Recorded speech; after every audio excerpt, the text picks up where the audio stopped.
Ada orang yang dulu diangkat jadi mursyid, lalu kemudian dia nggak tulus, coret dia terhapus namanya dari daftar ini, daftar orang yang dicintai oleh Allah. Mungkin di kalangan makhluk masih dianggap mursyid, syekh, ulama, tapi di sisi Allah bukan lagi. Maka seorang mursyid itu kolbunya kalau diasah tiap hari, dia ketemu antum sekali begini sudah langsung bisa merasakan, wah ini orang rajin nih, ini kurang rajin, ini rajinnya mut-mutan. Itu langsung kerasa itu, ketemu apalagi salaman tuh langsung getarannya ada. Al-Bab Al-Ashir fi syarhi Ratbatil Masyakhah. Bab ke-10 mengenai penjelasan martabat atau tingkatan masyaikh, guru. Siapa yang berhak jadi guru? Siapa yang berhak jadi syekh? Siapa yang berhak jadi mursyid? Kan banyak nih mursyid sekarang, bener gak? Ada denger syekh mursyid gitu, denger ya?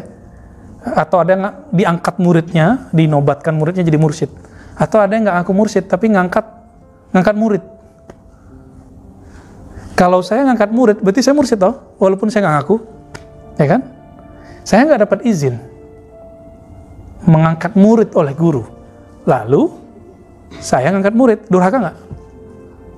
Ya, durhaka. Dan ini banyak sekarang. Orang nggak sabar mau jadi salik jadi murid. Karena nggak sabar jadi murid, lalu mendaulat dirinya menjadi mursyid. Nah ini banyak. Maka banyaklah hari ini, mohon maaf, mursyid palsu. Bahkan teman-teman, orang yang dikasih ijazah mursyid pun belum tentu makomnya mursyid. Kok bisa? Ya kan level mursyid macam-macam. Yang disebutkan dalam kitab ini, inilah mursyid hakiki. Yang kita sebut dalam istilah al-kamil mukammil. Mursyid yang perfect, yang ideal. Bukan berarti mursyid yang sempurna, enggak. Tapi mursyid yang ideal itu, ini yang dibahas di sini. Nah, makom ini adalah makom pewaris para rasul, para nabi, dalam berdakwah dan mengenalkan umat kepada Allah Subhanahu wa taala. Baik. Sebelumnya mari kita baca Al-Fatihah. Semoga Allah membuka qalbu pikiran kita dan kita kirimkan untuk muallif hadza kitab, Imam Abu Hafs As-Surawardi. Al-Fatihah. Bismillahirrahmanirrahim. Ya Nasin Sultan.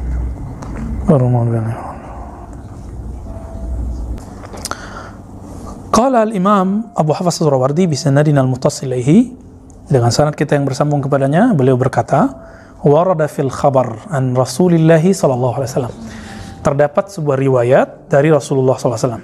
Ini agak nggak biasa, beliau biasanya menyebutkan satu hadis lengkap dengan sanadnya sampai ke Nabi. Tapi di bab ini pembukaannya tidak. Sepertinya beliau lagi ada maksud. Ya, maksudnya saya lagi nggak menggunakan riwayat sanad, tapi lagi ngambil maknanya langsung. Karena kalau pakai sanad nanti membuat buyar isinya. Apa hadisnya?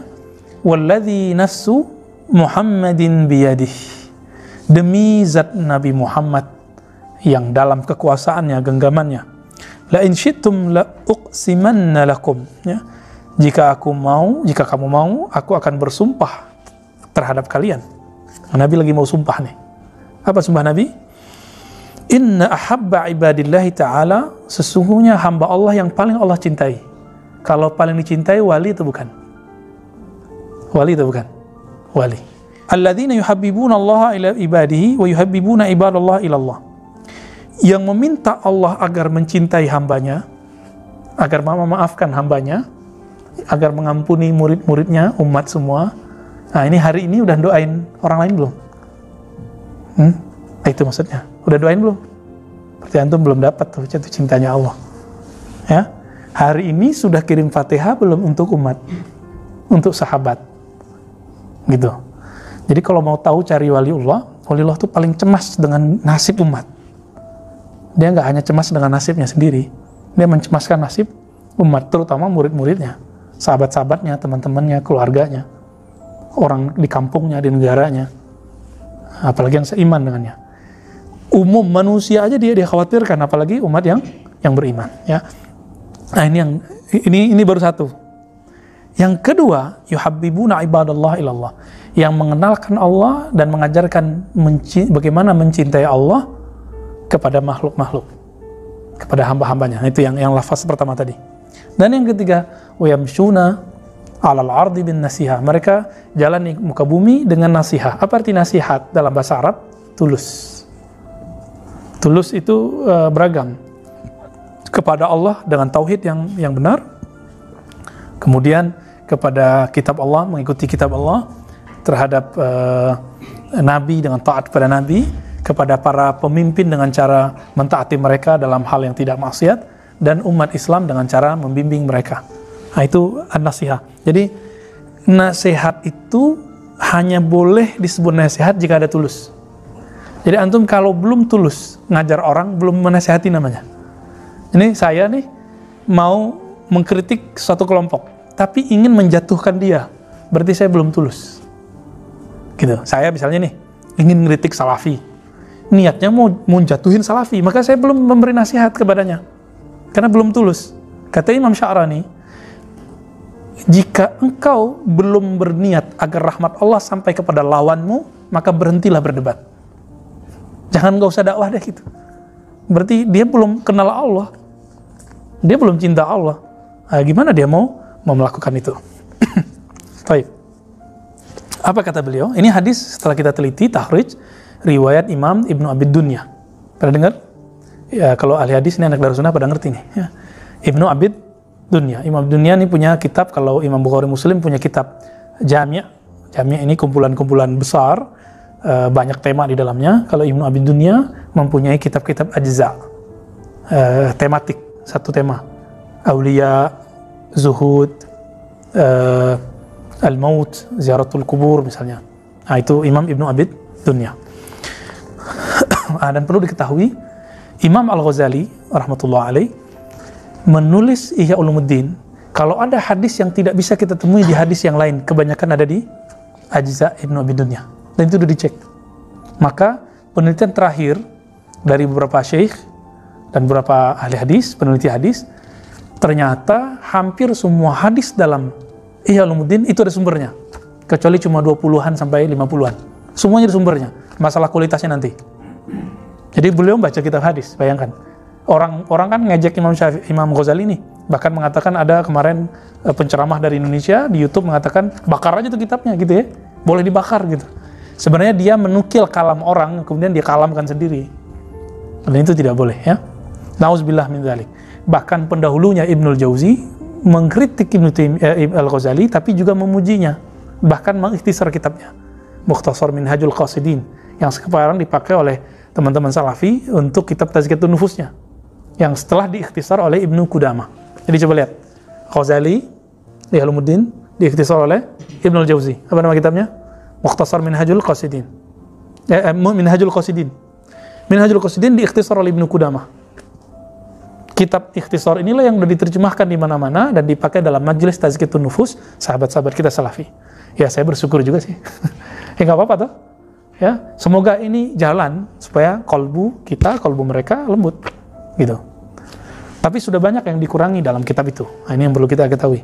Cuma bagusnya riwayat hadis yang menurut Ibnu Jauzi bermasalah sudah dibuang. Ya. Baik. Mada qala Al-Surawardi. Jadi Imam Surawardi ingin menjelaskan perspektif ilmu qalbu. Apa kata beliau?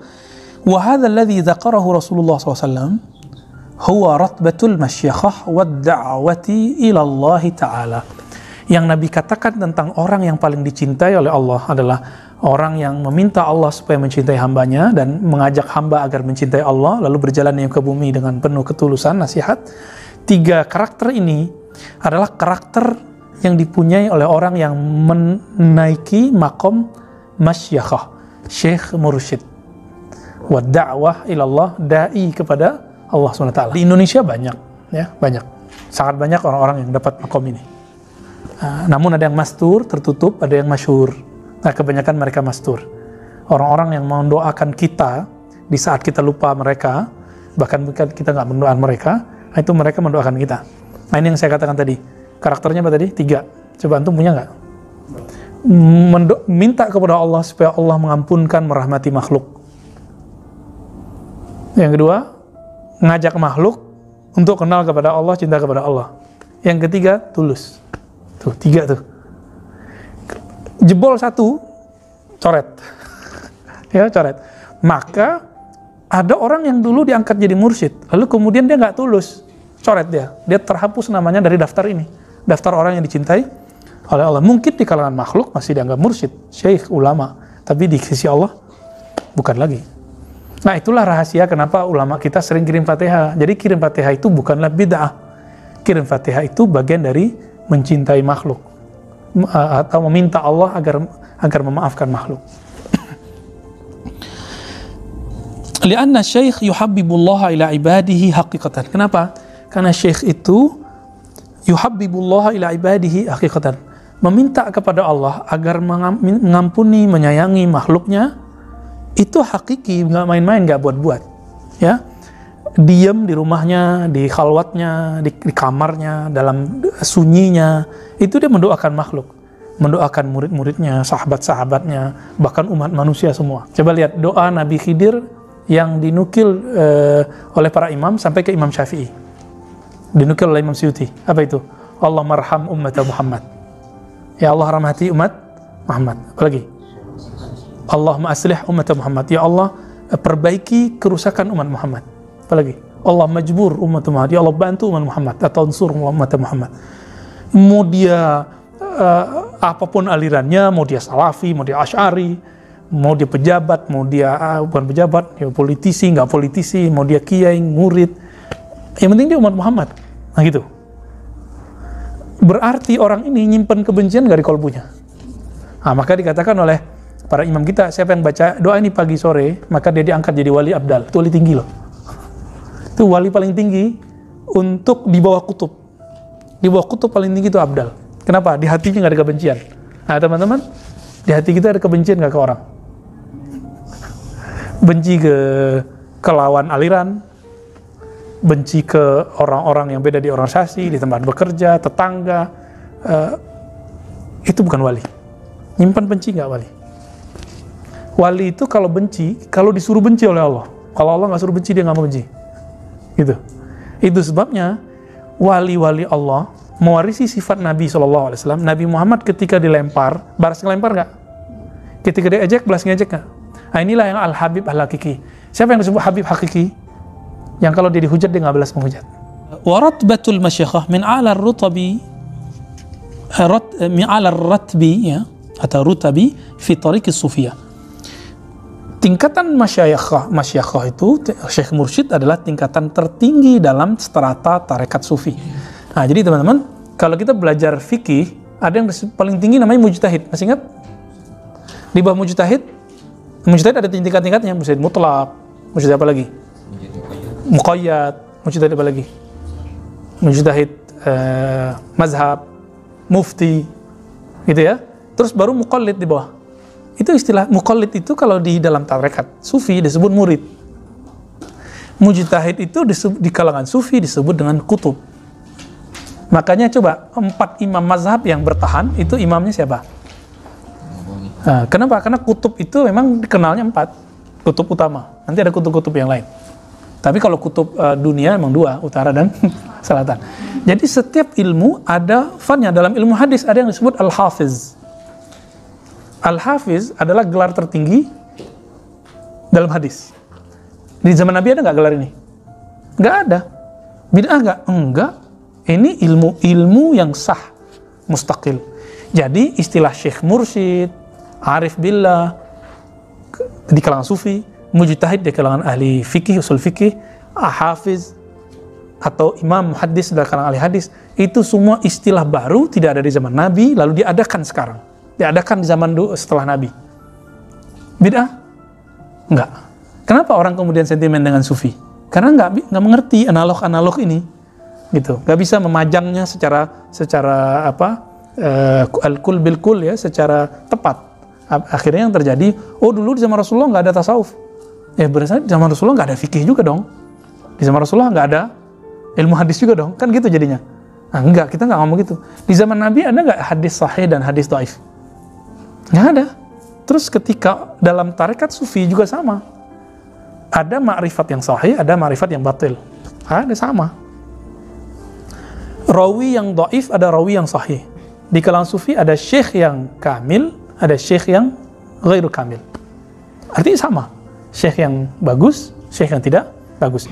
Jadi, sebagaimana dalam ilmu hadis rawi biasa dikritik, maka jangan heran kalau ada ahli sufi kritik itu biasa aja. Dalam fikih biasa nggak kritik mengkritik? Biasa, gitu. Jadi jangan lagi kaget dengan ikhtilafat perbedaan itu. Taib. Nah, namun teman-teman, apa yang ajib dari penjelasan hadis ini? Beliau mengatakan mujtahid ke dalam usul fikih, hafiz, kalau dalam tradisi ahli tasawuf, masyayikhah, syekh mursyid. Ini adalah niyabah, ya, fi tariqis sufiyah wa niyabatut nubuwah, ya, dan niyabah mewakilkan kenabian fi du'a ilallah, ya. Ratbatil masyayikhah itu adalah tingkatan tertinggi dalam sufi, dan mereka adalah pewaris atau wakil Rasulullah di zaman ini. Jika di kalangan penghafal, jadi ahli hadis, imam ahli hadis sebagai naibnya, wakilnya Nabi, di kalangan ahli hukum mujtahid, di kalangan ahli tasawuf syekh mursyid, gitu ya. Kenapa harus begitu? Karena ahli fikih tidak menyentuh persoalan qalbu, benar nggak? Ada nggak pembahasan di rukun 13 yang kita pelajari di mazhab Syafi'i, bab khusyuk?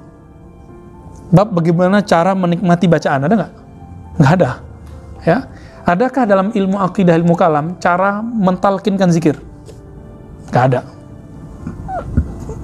Adakah di kalangan ahli hadis cara mendamaikan dua hadis yang bentrok? Satu hadis mengatakan boleh, satu hadis yang tidak boleh. Nggak ada. Itu adanya di fikih. Nah, lalu praktek secara kamilnya itu ada di kalangan sufi. Taib. Fa amma wajhu kauni syekh yuhabbibullah ila ibadihi fa lana syekh yasluku bil murid tariqal iktida bi Rasulillah. Kenapa para syekh mursyid yang hakiki itu boleh disebut wakilnya Rasulullah? Karena dia membimbing murid, yasluku bil murid, membimbing murid untuk apa? Tariqal iktida bi Rasulillah, cara mengikuti Nabi mulai dari adab yang kecil sampai kepada adab rohani, gitu. Nabi itu zikir bergetar. Teman-teman ini berzikir nggak bergetar, berarti belum dapat tekniknya. Teknik ini yang punya nggak ahli fikih? Nggak ada ahli fikih punya. Siapa yang punya? Ahli sufi. Berarti sufi itu ahli bid'ah nggak? Gitu. Ya enggak. Justru mereka menyimpan beberapa sunnah yang tidak dipegang oleh ahli yang lain, gitu. Sebagaimana tidak semua sufi mengerti hadis, begitu juga tidak semua ahli hadis mengerti sufi. Sebagaimana tidak semua ahli fikih mengerti tasawuf, begitu juga tidak semua sufi mengerti ilmu fikih. Udah begitu aja. Namun kalau ada yang mengerti semua, wah ini namanya mujtahid mutlak udah. Dan itu saya belum ketemu di zaman ini, ya. Ada udah sampai ke derajat hampir mujtahid nih, kata Syekh Wahbah Zuhaili. Siapa namanya? Yusuf Al-Qaradawi. Tapi beliau dalam bab politik cacat. Karena beliau hancur tuh Libya. Karena fatwa beliau, Imam Syekh Al-Buti dibunuh. Gitu, ulama kita kemudian mengaitkannya. Karena beliau mengatakan, bunuh Qaddafi. Ya. Boleh memerangi ulama pemerintah. Itu. Siapa ulama pemerintah di Suriah? Yang dikatakan pemerintah itu adalah Al-Buti, ulama pemerintah. Akhirnya orang bunuh Al-Buti. Padahal Syekh Al-Buti tidak menerima satu apa di sana? Lira apa, Pak? Lira, ya. 1 lira pun, kata anak beliau. Kita ketemu dengan anak beliau dan saya berguru mazhab Syafi'i ke beliau. Mengatakan 1 rupiah kalau bahasa kita nggak pernah beliau terima dari Bashar Assad. Beliau cuma ngajar, dapat gaji, udah itu aja nih makannya. Ulama sultan dari mana coba? Oke. Wa man sahha iqtida'uhu wa ittiba'uhu ahabbahu Allah Ta'ala. Siapa yang sahih iktida'nya, mengikutinya kepada Rasulullah, cara mengikutinya kepada Rasulullah, ahabbahullah, maka Allah pasti mencintainya. Itulah makna dari surah Ali Imran ayat 31, Qul in kuntum tuhibbunallaha fattabi'uni. Teman-teman semua, ayatnya mengatakan kalau kamu cinta Allah, maka ikuti aku. Siapa aku di situ? Nabi Muhammad. Udah lihat Nabi belum? Mimpi aja enggak. Terus gimana cara ngelihat Nabi? Langsung aja buka Sahih Bukhari. Lah nggak bisa gitu. Imam Bukhari supaya faham, beliau belajar ke imam-imam ahli fikih. Imam Ahmad beberapa tahun diam, kalau ketemu hadis nggak diamalin. bingung karena hadis A bertentangan dengan hadis B. Sampai datang Imam Syafi'i ila Baghdad, lalu beliau belajar beberapa bulan dengan Imam Syafi'i. Tapi Imam Ahmad cuma beberapa bulan langsung jadi mujtahid mutlak. Kita udah bertahun-tahun, ya mujtahid nggak jelas ya, mujtahid gadungan. Ciri-ciri mujtahid gadungan apa? Menyalahkan orang cuma karena berbeda. Coba, sekarang muncul mujtahid gadungan, mengatakan kalau hadisnya dhaif, berarti bid'ah. Ada nggak kaidah begitu? Kalau hadis dhaif, bid'ah. Ada nggak kaidah begitu? Nggak ada. Betapa banyak hadis yang dhaif, kalau diamalkan dia bukan bid'ah. Dia dhaif aja gitu. Buktinya coba lihat kitab Al-Azkar An-Nawawi, betapa banyak di situ hadis dhaif yang diamalkan. Ya kan? Kira-kira gimana tuh? Imam Nawawi ahli bid'ah karena dia mengamalkan hadis dhaif. Apa kata Imam Nawawi? Seandainya kamu mendapatkan hadis sahih lalu hadis dhaif, kamu amalkan sahih, tapi jangan lupa mengamalkan hadis dhaif walaupun sekali. Siapa tahu hadisnya sahih, cuma kamu nggak tahu kalau itu sahih, gitu. Kenapa? Ternyata penilaian sahih dan tidak sahih bukan dari Rasulullah, tapi hasil penelitian manusia. Bisa salah nggak? Nah, kita coba lihat. Imam Bukhari nulis kitab sahih, siapa yang ngeritik? Daruqutni, ya kan? Berarti kitab Sahih Bukhari suci nggak? Enggak. Cuma asal level kita ngeritik Sahih Bukhari, mau taruh di mana muka kita? Ya nggak pantas lah. Baik.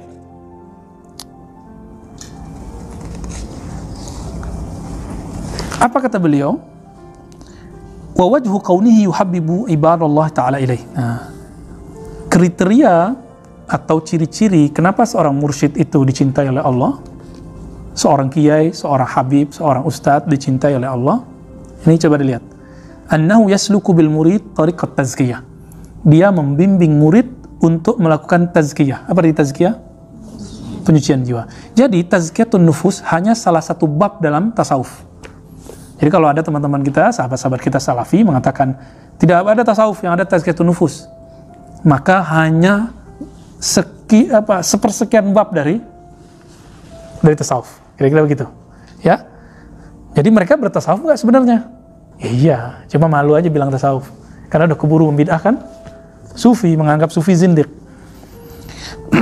Wa idza tazakkatin nafsu in jallat mir'atul qalb. Nah, teman-teman, apabila cerminan kolbu, jadi kolbu itu ibarat cermin, dia bersih, maka apa yang di depannya, apa yang ada di sekitarnya terlihat nggak di dalam. Jadi kolbu itu kayak cermin cembung. Apa aja yang sekitar itu kelihatan. Itu sebabnya semakin bening, saya bisa menembus hati orang, gitu misalnya. Contoh, seperti saya kalau mengerti bahasa Arab, bahasa Inggris, saya tahu nih bahasa orang ini benar atau enggak. Kok bisa tahu? Ya karena sudah terasah, terlatih. Maka seorang mursyid itu kolbunya kalau diasah tiap hari, dia ketemu antum sekali begini sudah langsung bisa merasakan. Wah, ini orang rajin nih, ini kurang rajin, ini rajinnya mut-mutan. Itu langsung kerasa itu, ketemu apalagi salaman tuh langsung getarannya ada. Ya, kan wasfahu, bersalamanlah kamu, kan begitu di dalam Al-Quran. Karena salaman itu bisa menetralkan, tapi juga bisa jadi awal dari jadi juri. Maka salah satu pengobatan kan dengan salaman, dengan sentuhan gitu. Ya. Tapi bukan berarti itu dia mengerti alam gaib, enggak. Karena kolbu bukanlah gaib. Kolbu bukanlah alamul ghuyub. Dia cuma antara alam gaib dengan alam nyata. Alam nyata dalam bahasa kitab ini disebut alamul malak. Jadi alam itu ada alam nyata, ada alam barzakh, nah, antara itu lalu ada alam baru alam gaib, ya, jabarut, malakut. Ya, kita mundurin isya, ngamalin hadis menakhir salat isya sebentar ya. Nah, dan ini nggak boleh disalahartikan, salah gunakan ini. Kalau kolbu udah bening, ya jangan coba-coba jadi juri, ya. Jangan coba disorot-sorot tuh hati orang, jangan, nggak boleh. Itu nggak boleh. Kalau lawan jenis bisa pelet jadinya, ya. Nah, itu bahayanya. Nanti dia bukan jadi mursyid, jadi sahir, kahin, jadi tukang pelet. Yang ada apa? dia memelet Allah gitu, supaya Allah mau mencintai makhluk. Itu yang ada. Jadi pelet hakiki adalah mursyid yang meminta Allah supaya mencintai makhluk, ngajak makhluk supaya cinta kepada, bukan ngajarin orang cinta dia, nggak benar. Enggak, itu otomatis ke bawah. Oke, tadi saya nanya, kita ketemu Nabi nggak? Maka kalau disebut fattabi'uni, ikutilah aku. Nabi Muhammad jaraknya dengan kita berapa abad? 15, 1400 kan sekarang? 15 abad. Mungkin nggak langsung mengikuti Nabi? Pakai video sifat sholat Nabi, Ustaz? Nggak bisa. Kenapa? Cara sholat itu harus dipelajari pergerakan per huruf dari orang yang dia belajar ke orang sebelumnya, orang itu belajar ke orang sebelumnya sampai ke Nabi. Ini disebut dengan as-sanad bil fi'li. Apa sanad bil fi'li? Atau al-musalsal bil fi'li. Musalsal amal, itu musalsal terbesar di dunia setelah Al-Quran. Jadi ada Al-Quran itu per hurufnya sama kayak Nabi. Tahu dari mana? Coba. Karena ada sanad guru. Antum mau kemana aja negerinya Quran kita sama, kecuali qiraatnya berbeda. Gitu. Kalau garansi Quran saya benar karena saya punya guru ahli qiraat, maka garansi sholat saya benar, saya punya ahli guru fikih, guru TPA dulu, bahwa dia sholat dari gurunya. Gurunya sholat dari gurunya. Jadi jangan lagi ngomong gini, ternyata sholat ala kampung kita salah, Tat. Gitu ya, kan ada yang ngomong gitu. Loh kenapa? Oh yang sahih itu videonya sifat sholat Nabi. Loh, sifat sholat Nabi itu adalah kompilasi Syekh Albani, versi Albani. Belum tentu benar. Coba dicek. Banyak ngacoknya. Ya. Nah, tangan naik turun duluan mana, itu juga udah kacau di situ. Ya. Tapi itu usaha Syekh Albani. Ya sudah. Kenapa? Karena dia nggak melihat orang, dia melihat teks. Akhirnya dia mengatakan penyebut Sayyidina itu bid'ah. Debatlah beliau ini dengan Syekh Al-Ghumari, debat panas itu. Begitulah sampai akhir nantinya. Karena kita tidak bisa melihat Nabi, maka lihatlah orang yang mewarisi ilmu Nabi. Jadi sebenarnya guru-guru antum dulu di kampung itu pewaris Nabi, tapi dalam ilmu yang sedikit itu. Cukup nggak? Cukup. Maka mau sehebat apapun yang ngajinya sekarang, tetap aja cara sholatnya kayak guru TPA-nya dulu. Ya, bener nggak? Mau dijadiin aliran apa, nanti alam bawah sadarnya begitu. Jadi teman saya itu ada sholat tangannya begini terus, gitu ya. Tapi ketika kita ajak ngobrol, asik ngobrol, terus jam sholat datang, dilupa kalau dia udah beraliran baru, tangannya turun lagi. Terus kenapa? Ya kenapa? Karena dia udah dari alam bawah sadarnya sholat seperti itu, dan itu nggak salah kok. Kalau mau tangannya begini boleh nggak? Ya boleh juga. Cuma guru kami Syekh Taufik setelah mempelajari fikih Syafi'i itu melarang. Apa kata beliau? La taf'al mislah haula. Jangan lakukan seperti itu. Karena Imam Muslim dalam Sahih Muslim menyebutkan antara dada dan perut. Ini contohnya. Kalau nggak punya guru susah. Kalau belajar pakai video mungkin sebulan baru ngerti. Tapi kalau pakai guru ketemu 20 menit selesai. Ya kan? Nah, ini hebatnya. Berguru itu bisa memendekkan waktu yang panjang, mengefektifkan waktu. Baik.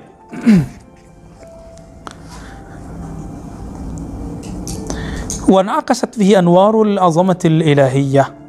Maka terpantullah dari cermin kolbu itu, apa yang terpantul? Cahaya-cahaya ilahiyah.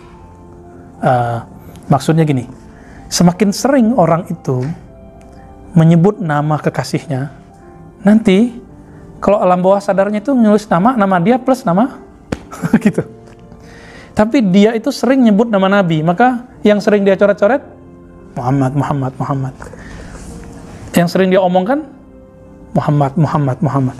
Kalau dia itu cinta kepada Allah, ciri-ciri orang cinta, kata-kata lirih yang keluar dari alam bawah sadarnya adalah Allah.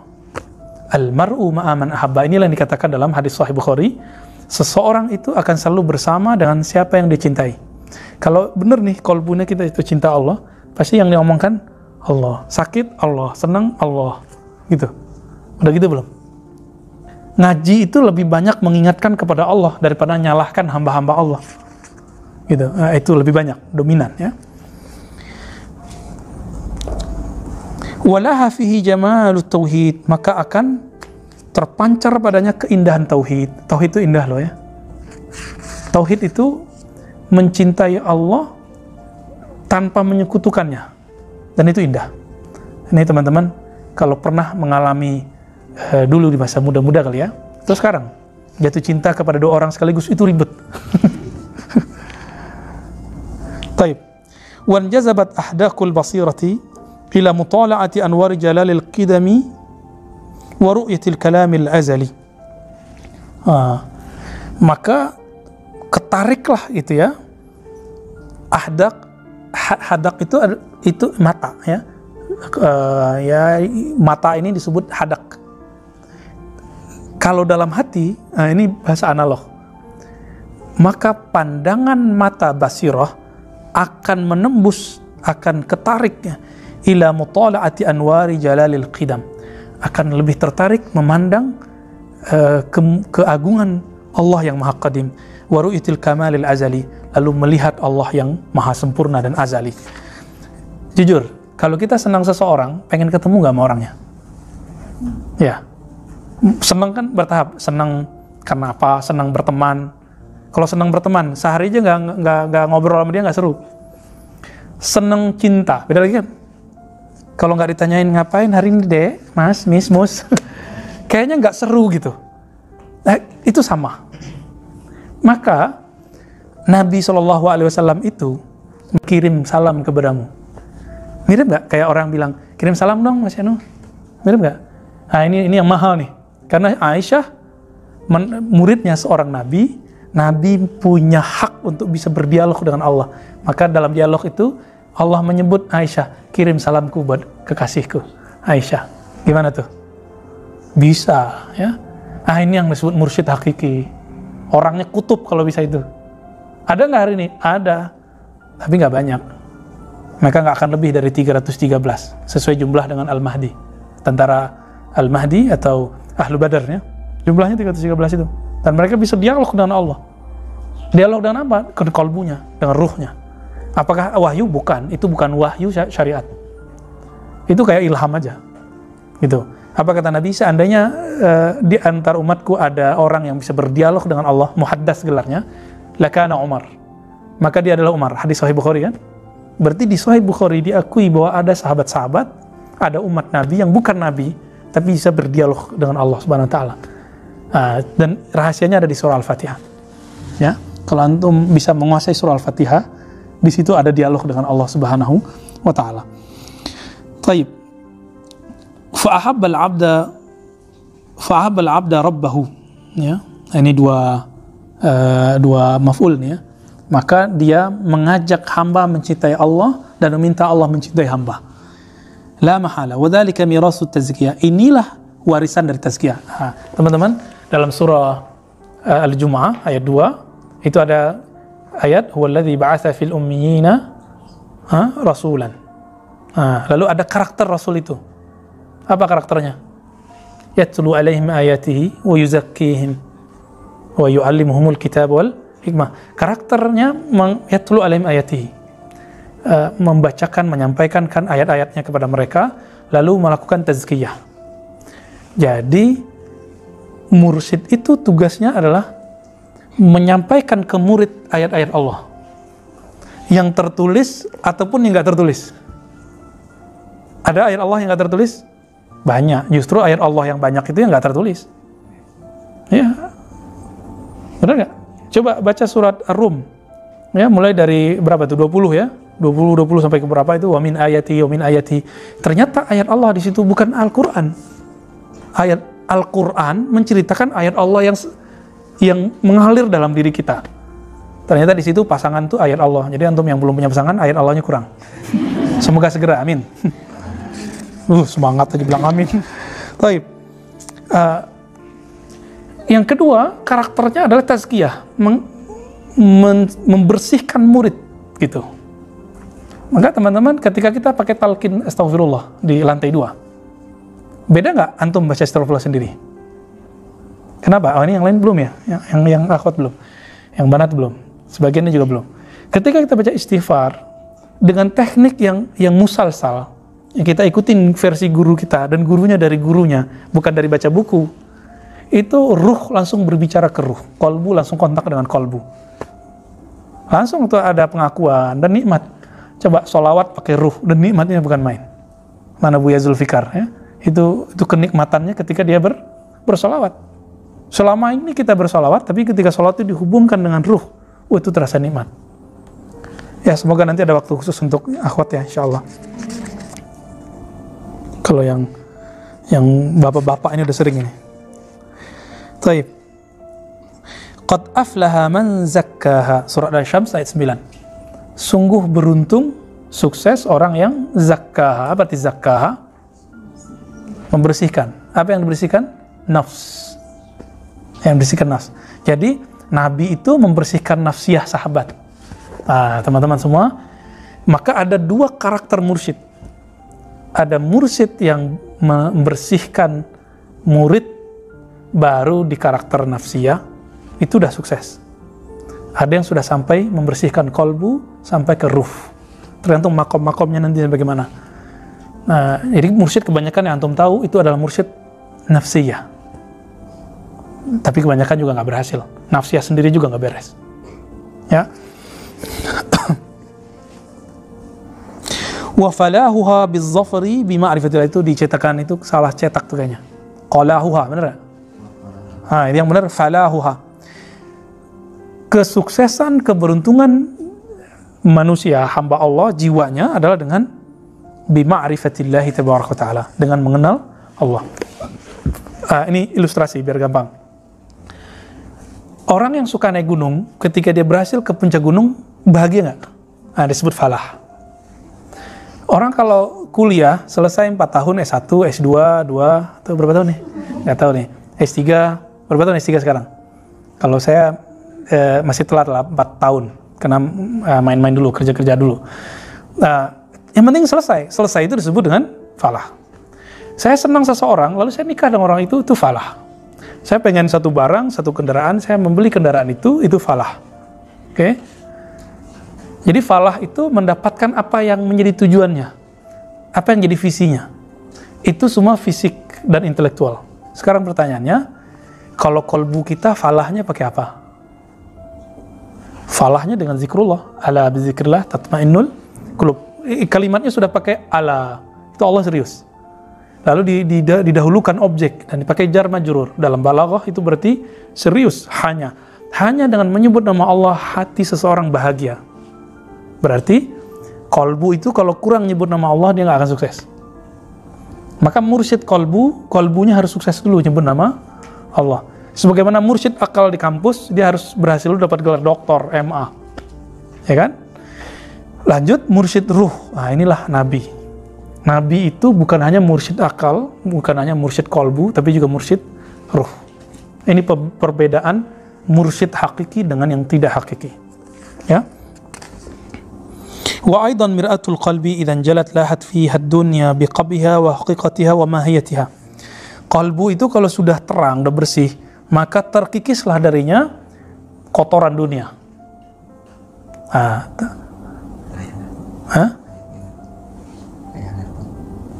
Di tol aja.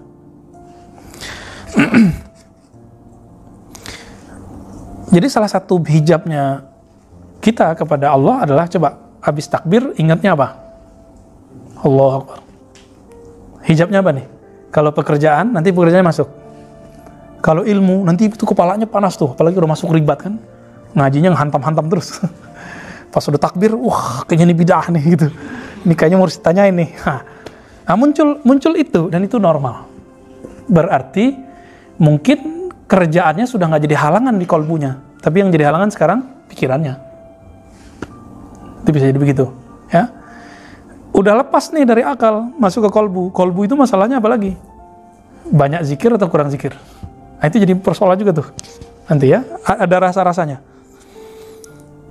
Fatankashifu lil basirati haqiqatud daraini wa hasilul manzilain. Nah, kalau kolbu sudah mengenal Allah, sudah menyebut nama Allah, maka terpancarlah di sana hakikat dua negeri, yaitu dunia dan akhirat, ya. Hasilul manzilain, neraka dan surga. Fayuhibbul abdu al-baqi, ya. Lalu si hamba akan mencintai Allah yang kekal.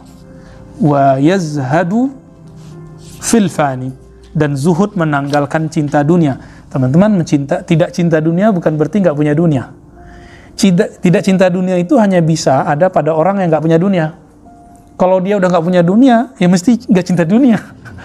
Jadi zuhud itu hanya ada pada orang kaya sebenarnya. Tapi zuhud kolbu itu beda. Zuhud ruh itu beda. Zuhud kolbu cuma menanggalkan dunia, tapi zuhud ruh, dunia dan akhirat ditanggalkan.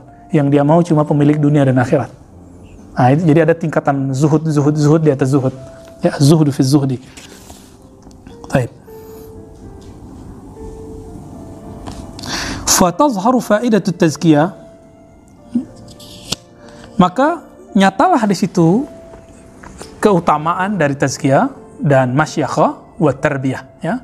Fa syaikhu min junudillahi tabaraka taala man yurshidu bihi al-muridin wa yahdi bihi talibin.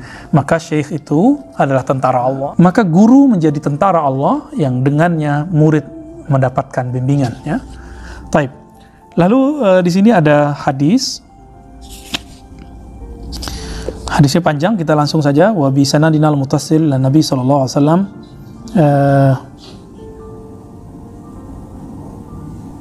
qala hakian an rabbih. Qala Rasulullah sallallahu alaihi wasallam hakian an rabbih. Idza kana al-ghalib ala 'abd al-ishtighal bi ja'altu himmatahu wa lazzatahu fi dhikri. Apabila hambaku telah dominan pada dirinya, sibuk denganku, ya, himmahnya hanya mencariku, maka ja'altu himmatahu wa lazzatahu fi dzikri. Di saat itulah zikir jadi nikmat. Jadi saya kalau teman-teman mungkin bertanya dari kemarin, dari dulu, kok kadang zikir saya nikmat, kadang enggak, kok kadang sholat saya lezat, kadang tidak. Jawabannya, sudah sibuk belum dengan Allah? Ishtighal bi, sibuk dengan Allah. Kita sibuk dengan handphone nggak? Iya. Coba sekarang sibuk dengan Allahnya sebanding dengan sibuk dengan handphone.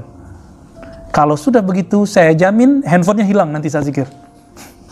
Ya, bukan hilang diambil orang, hilang dalam pikiran kita, nggak ada lagi. Jadi kalau ada lagi orang bertanya, kok nggak bisa khusyuk? Ya kamu belum sibuk dengan orang yang harus kamu khusyukkan dirimu ketika menghadapinya. Kita belum sibuk dengannya. Dengannya itu langkah pertamanya lah dengan namanya.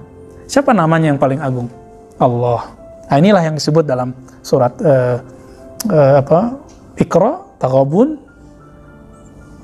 Al-Muzammil, wazkur isma rabbik. Ini yang Muzammil. Wazkur isma rabbik. Sebutlah nama Rabbmu. Nah, sibuk kan nyebut nama Rabb, nama Allah Subhanahu wa taala. Taib. Capek loh ya ngomentarin orang. Kita baca berita, lalu kita lihat komentarnya. Capek loh bacanya. Baca aja capek. Apalagi yang nulis itu lebih capek itu. Itu lebih capek itu. Mau jadi orang yang capek atau mau jadi orang yang seger. Maka kalau ingin melihat orang yang paling seger di dunia adalah orang yang paling cuek dengan dunia. Gitu. Tapi dia sibuk dengan yang punya dunia. Itu powernya dahsyat itu. Fa idza ja'altu himmatahu wa lazzatahu fi dzikri ashiqani wa ashiqtuhu. Kalau dia sudah merasakan lezatnya zikirku, dia rindu di atas sajadah di malam hari. Dia rindu datang ke ribat. Ya. Dia rindu mau majelis zikir. Rindu aja bawaannya. Pengen ketemu gitu. Yang sebenarnya yang ditemui di ribat bukan Ar-Razi, tapi Rabbur Razi. Bukan sajadah ini, bukan tempat duduk begini, bukan. Tapi yang mau ditemui adalah Allah Subhanahu wa taala. Emang di atas sajadah nggak bisa? Bisa di rumah. Cuma karena kalau sendiri kita belum bisa mempengaruhi diri, kita kan belum influencer gitu. Ya. Masih influence.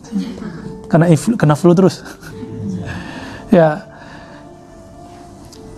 Jika sudah Allah lah menyebut nama Allah yang dia rindui, maka beliau mengatakan, jika dia setelah menikmati nikmatnya zikir, dikatakan di sini, asyiqani wa asyiqtuhu, maka dia akan merinduiku, aku pun merinduinya. Pertanyaannya, siapa yang dulu merindu? Hamba atau Allah? Zahir hadisnya, hamba, tapi hakikatnya adalah Allah. Allah menyertai hamba dalam rindu kita, dalam rindunya. Kenapa? Allah qadim, Allah maha awal, tidak ada sebelumnya siapapun. Ketika dia merindui kita, lalu kita merinduinya. Siapa yang duluan? Yang Maha Qadim. Kita kan baru, hadis, makhluk. Nah, tapi dia dahulukan nama kita di sini. Ini masuk ke ayat Al-Baqarah itu, fazkuruni azkur. Sebut aku sebut namamu. Sebenarnya dia duluan nyebut nama kita, baru kita nyebut nama dia. Maka beruntung antum kalau zikir, Allah lagi sebut nama antum semua. Ya, alhamdulillahirabbil alamin. Wa rafa'tul hijab fima baini wa bainah. Lalu aku angkat tirai penghalang antar aku dan dia. Teman-teman semua, hijab itu banyak. Hijab itu dibagi dua. Penghujung kitab dari Jami' Usul Aulia, kata Imam Ahmad Khuzmushkanawi, muhaddis, tapi mursyid Naqsyabandi. Jadi kitabnya setebal ini, tapi intinya cuma satu paragraf di akhir. Apa kata beliau? Hijab kepada Allah itu ada dua macam. Satu macam 70.000, satu macam 70.000. Satu macam pertama an-nur, satu macam kedua az-zulmah. Saya pernah nyebutin itu ya. Cahaya dan kegelapan. Cahaya itu taat, kebaikan, kesolehan. Kegelapan itu maksiat. Jadi orang yang taat dan maksiat ini terhijab kepada Allahnya sama. Maka nanti coba lihat, ada orang taat belagu, sok suci.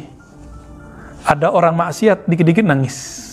Sebut nama Allah nangis, istighfar nangis. Duluan mana yang nyampe nih? Kira-kira gitu.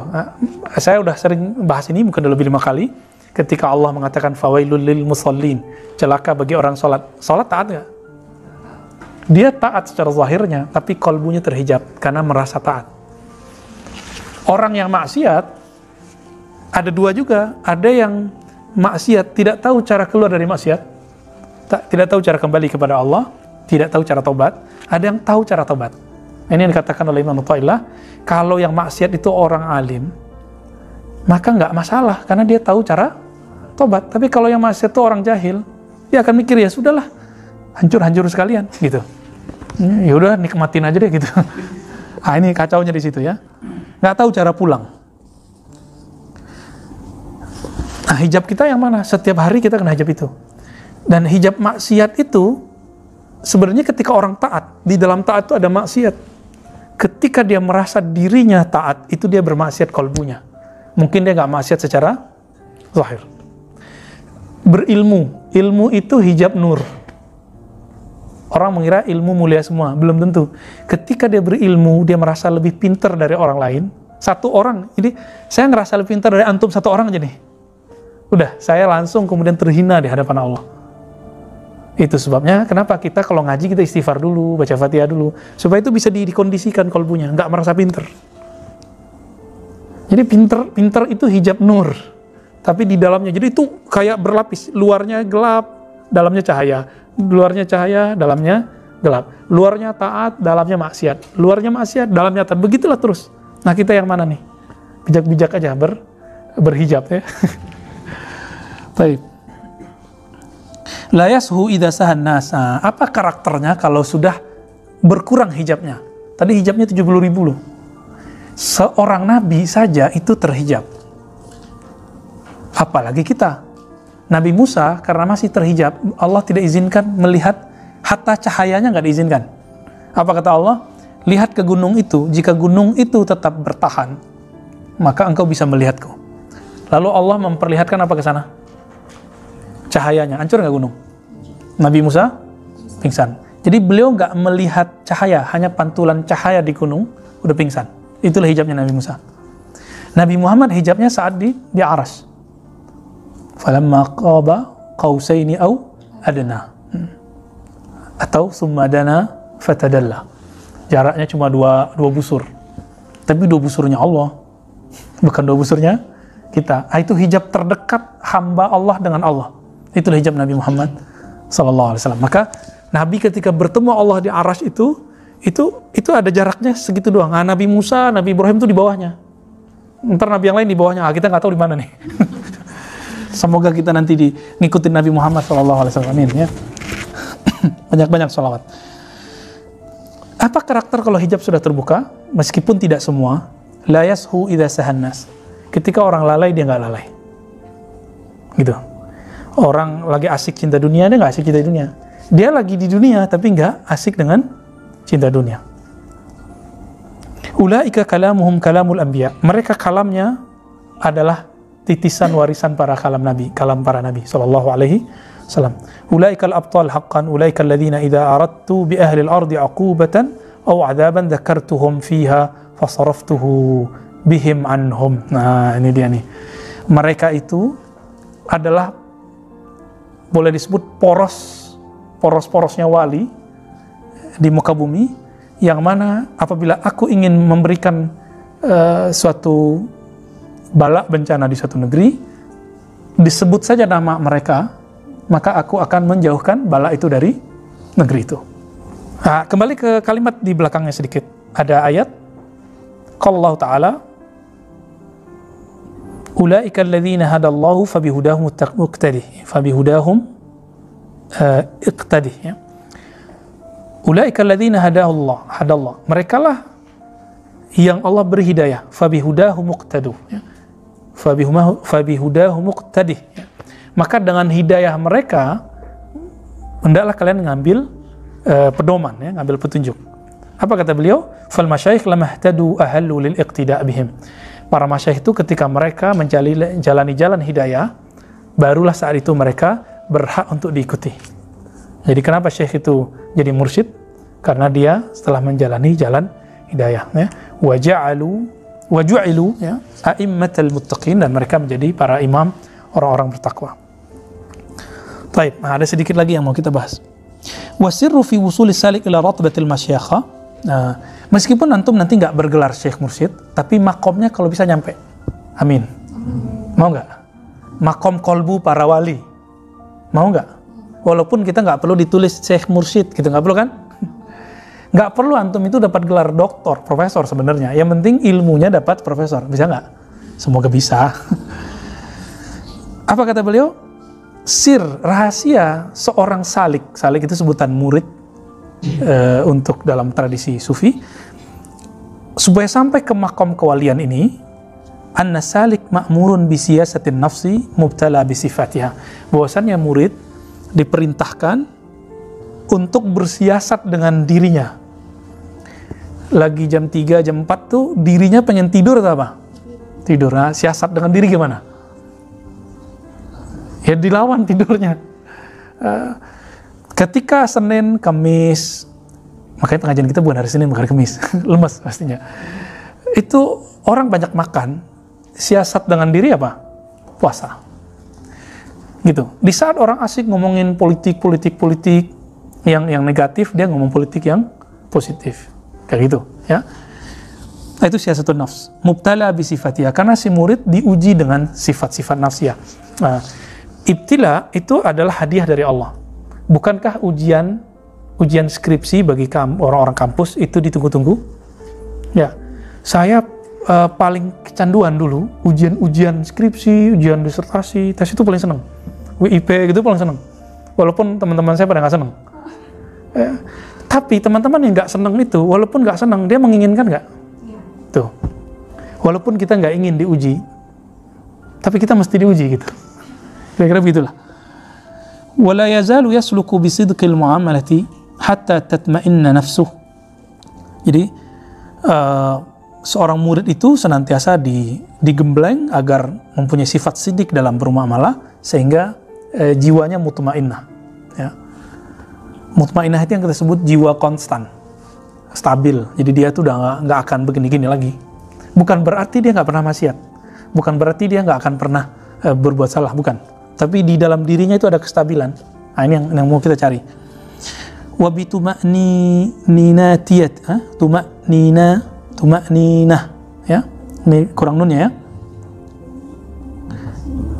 Yantazi'u anha al-burudatu wal yabusah allati istashabatha min asli khalqatiha wa biha tasta'si ala ta'ati wal inkar lil ubudiyah. Nah, ada rasa sejuk, rasa panas, rasa nyaman, tidak nyaman di saat kita taat dan maksiat. Orang saat maksiat ada enggak kenyamanan enggak di hatinya? Ada dekai gitu, kayak enak. Ketika taat ada kenyamanan, bolak-balik begitu. Ini mau ditanggalkan tuh sisi nafsiyahnya.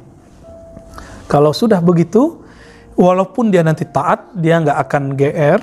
Ketika dia maksiat, dia tidak akan kehilangan akal untuk pulang. Dia tahu jalan pulang. Nah, inilah yang dikatakan di dalam ayat ini, summa talinu juluduhum wa qulubuhum ila dzikrillahi tabaraka wa ta'ala. Nah, ini masih banyak nih sebenarnya. Cuma intinya ada di bagian bawah. Kama annal waladnya, dua baris terakhir, kama annal walada juz'ul walid fil wiladah tabi'iyah. Sebagaimana anak itu adalah bagian dari diri orang tuanya secara biologis, wa tasiru hadhil wiladah anifan wiladah ma'nawiyah. Maka murid pun ketika digembleng sama gurunya itu juga menjadi anak rohani. Gitu. Jadi kita punya guru rohani, maka itu adalah ayah rohani kita. Itu sebenarnya. Kenapa? Kalau ayah ibu jasmani paling-paling cuma doain rezeki banyak. Ya kan? Ya langsung. Ya mohon maaf, hampir semua ayah ibu yang tidak ulama dan tidak mengenal dengan, bahkan ulama kiai juga masih begitu. Itu paling doain semoga kamu sukses. Anaknya mau jadi apa nih? Dokter, arsitek. Paling gitu doang, bisnis. Tapi jarang orang tua yang mengatakan, saya doakan kamu selamat dunia akhirat, masuk surga bersama Nabi. Itu nggak ada gitu. Ada nggak? Nggak ada. Yang begitu doain siapa? Guru. Hanya guru yang mendoakan si muridnya supaya selamat sampai ke akhirat. Sampai beberapa guru kita bilang, ente nanti di mana saya cari di akhirat. Sampai ada yang begitu ngomong. Itu lebih dari orang tua nggak? Maka mohon maaf, sayangnya orang tua biologis terkadang hanya sifatnya materi. Anaknya bisa dieksploitasi nggak nih? Jadi sumber duit, gitu. Nauzubillah min dzalik. Padahal suksesnya orang tua ketika anaknya jadi mahar masuk surga, gitu. Sebagaimana suksesnya anak ketika dia menjadikan orang tuanya mahar masuk surga. Nah, maka ada ungkapan yang diriwayatkan secara bebas, ini bukan hadis ya. La yuflih ma lam yulad marratain. Tidaklah sukses siapa yang tidak terlahir dua kali. Lahir secara biologis, lalu lahir secara rohani. Kapan terlahir secara rohani? Ketika antum merasakan zikir yang nikmat. Ketika la ilaha illallah itu terasa getaran di kolbu, itu terlahir kembali udah. Ya, kalau sudah merasakan itu, ketika nyebut nama Allah itu terasa nikmat, itu sudah terlahir kembali. Nah, beruntung. Fabil wilayatil ula yasiru lahu irtibat bi alamil malak. Nah, di paragraf berikut, dengan kelahiran biologis maka dia terhubung ke alam zahir, alam nyata. Wa bihadzihil wilayah yasiru lahu irtibat bil malakut. Dengan kelahiran rohani maka dia terkoneksi ke alam rohani. Nah, inilah kajian di tempat Pak Mahadi kemarin ya, alam ruh. Itu belum malakut, belum ruh. Kita sudah jelaskan ada alam malak, ada malakut, ada jabarut. Nanti ke atasnya ada lagi. Ketika kita bertemu Nabi SAW dalam mimpi, kebanyakan itu di alam malakut. Namun ada orang lagi antara sadar nggak sadar nggak sadar kan berarti rohnya lagi bolak-balik. Di saat itu dia ketemu Nabi. Nah, itu sebenarnya dia nyampur tuh antara sadar nggak sadar. Kita sebutlah alam malakut aja. Nabi udah masuk ke alam malakut kan sekarang. Tapi orang-orang yang kolbunya tajam, dia dalam keadaan sadar begini, dia bisa melihat hadirnya Rasulullah, hadirnya para arwah, hadirnya malaikat, meskipun matanya ini melek, kolbunya juga melek. Nah, itulah para nabi dan para aulia, ya, para aulia yang disebut ahlul kasyaf. Tapi antum jangan minta-minta gitu deh, ya, repot nanti. Coba lagi datang ke sini, ntar ngelihat ada yang nunggu depan 2 orang misalnya kan. Ntar lagi zikir, terus orang yang turun. Nah, lagi baca rotib, tiba-tiba ada yang teriak kan gitu. Pas dilihat kok nggak ada yang teriak. Tau-tau ngeliat kelabang, ya kan aneh nanti. Repot kan? Jadi beruntung kita nggak melihat alam gaib. Wa min ni'amillah alaina ay yahjubu 'anna 'alamal malakut. Salah satu hijab yang nikmat adalah Allah tidak selalu memperlihatkan alam malakut. Coba dilihatin terus. Berdesakan tuh roh itu lagi nyari syafaat.